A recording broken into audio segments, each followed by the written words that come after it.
Урматтуу тууганым, жашоодо адам баласына келген сыноо, кыйынчылыктар, жокчулук, берекесиздик жана башка ушуга окшогон адам баласынын көңүлүн чөктүрүп, кайгыга батырган күйшүктөрдүн, кыйынчылыктардын көпчүлүгүнүн себеби адам баласынын билип-билбей кылган күнөө, ката иштеринин себебинен болот.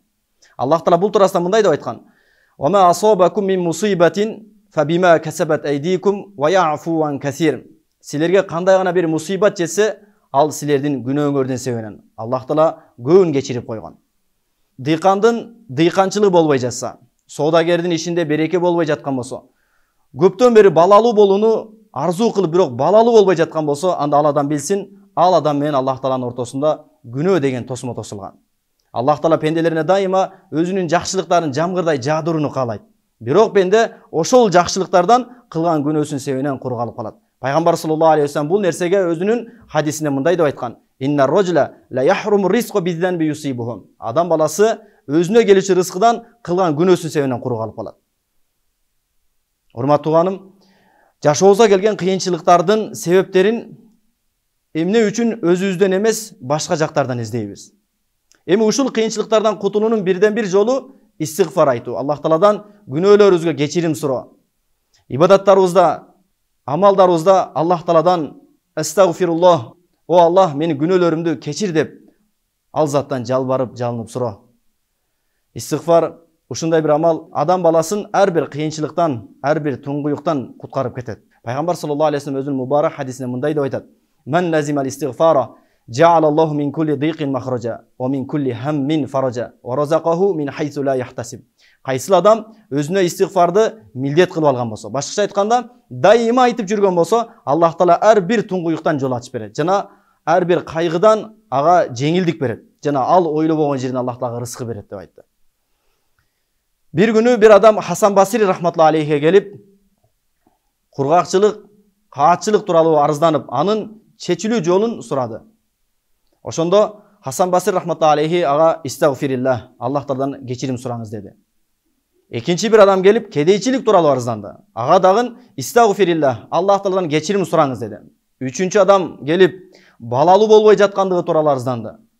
Oşondo Hasan Basri rahmetullahi aleyhi istagfirillah, Allah Taala'dan geçirim surаңыз деп айтты. Төртүнчү adam gelip жеринде суу тартыш болуп, эгиндери кургап, бакчалары кургап бараткандыгы тууралуу арызданды. Ага дагын истагфирилlah, Аллах Тааладан кечирим сураңыз деп насаатын айтты. Муну байкап турган Хасан Басринин шакирти устазынан: "Устаз, сизге төрт түрдүү адам, төрт түрдүү маселе менен кайрылды, бирок сиз ага баарына бирдей жооп бердиңиз" dedi. Hasan Basri rahmetullahi aleyhi özünün şakirdine Kur'an'dan bu ayette okudu. "İstagfiru rabbakum innehu kana gaffara. Yursilis semaa aleykum midrara ve yumdidukum bi amwali ve banina ve yec'al lekum cennati ve yec'al lekum enhara." Allah Taala Nuh aleyhissalamdın özünün kavmuna aytkan nasihatın bayandap mınday dep aytты. Kaçan Nuh aleyhissalam özünün kavmuna Allah Taala'nı tanıştırıp Allah'a çakırganda Nuh paygambardын кооmu өз пайгамбарын жокко чыгарды. Ошондо Аллах Таала аларга асмандан жамгырды жадырбай койду. Алардын жашоосун каатчылык, кургакчылык, жокчулук каптады. Аялдары 40 жылга чейин төрөбөй калды. Ошондо Nuh пайгамбар өзүнүн коомуна мындай деп насаат айтты: "Истагфиру раббакум иннаху кана гаффара." Роббиңерден кечирим сурагыла, ал өтө кечиримдүү зат. "Юрсилис сама алейкум мидрара." Кечирим сурасаңар, Аллах Таала силерге асмандан нөшөрлөгөн жамгырларды жадырат. "Ва юмдидукум би амвали ва банин." Силерди малдар жана балдар менен кубаттайт. "Ва яж'ал лакум жаннати ва яж'ал лакум анхара." Силерге бакчаларды кылып берет жана дарыяларды агызып берет dedi. Истигфар айтуу менен адам баласынын дуасы кабыл болот. Bir жолу Ахмад бин Хамбал rahmetullahi aleyhi сапарга чыгып, түндө бир мечитке барып токтойт. Ошол жерден куптан намазын окуп, ошол мечитте эс алып калууну ниет кылат. Качан эс алууга киришкенде мечиттин кароолу: "Биз мечиттин эшигин жабабыз, батыраак чыгып кетиңиз" деп мечиттен кууп салат. Муну байкап турган ошол жердеги навайчы Ахмад бин Хамбал rahmetullahi aleyhини өзүнүн навайканасына алып барып, ошол жерден эс алууга орун даярдап берет. Ахмад бин Хамбал rahmetullahi aleyhi навайчынын ар бир кыймылында, ар бир ишинде, камыр жууруганда, нан жапканда, нанды тандырдан алып жатканда "Астагфируллах, о Алла, менин күнөөмдү кечир" деген сөзүн кайра-кайра айтып жатканын байкайт.